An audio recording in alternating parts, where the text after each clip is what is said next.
makiyaj tutorial olaman и men haqimdagi bilmagan narsalarni sizlarga gapirib beraman. Men 18 yoshman va 15-16 yoshimdan beri shu ishni qilaman.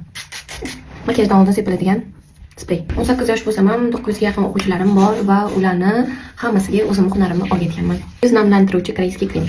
18 yosh bo'lsam ham bilimim uchun $4000 pul ishlata olganman. Eng ko'p so'raladigan narsa, ya'ni qoshimni qanaqa qilib kun bo'yi shuni qistirib berishi. Bu Golden Rose fiksatori, xuddi shu fiksator bilan qoshim 12-13 soat. Oldin qoshimizni tarab olamiz.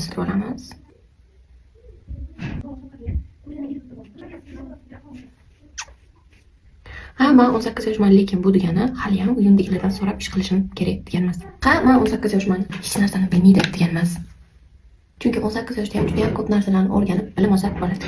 Men 18 yoshman, lekin siz 18 ga to'lganman, erga tegishim kerak degan emas. Shaxsan men karyera qilib, o'qib, rivojlanib, erga tegish tarafdorman. Bundan oldin bu suratlarni ham surgan edim, ko'rsatish esdan chiqibdi. Men 18 yoshman, lekin bu kichkina qiz ekan, men aytganimdek chiqazib bera olmaydi degan emas. Shuni yaxshi ko'rsa, kichkina bo'lsa ham juda ham yaxshi qilib chiqazib bera oladi.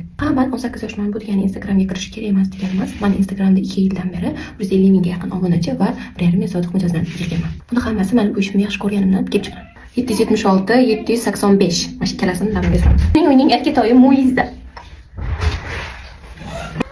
Men 18 yoshman, lekin fikrlarni inobatga olish kerak degan emas.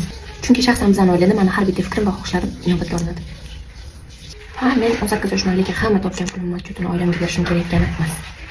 Shaxsan bizning oilada men hech pul topolmay nimaga ishlatyapman, opam va onam bunga aralashmaydi. 9 yoshman, menga hamma narsa mumkin degan emas. Men ham o'z chegaralarimni bilaman.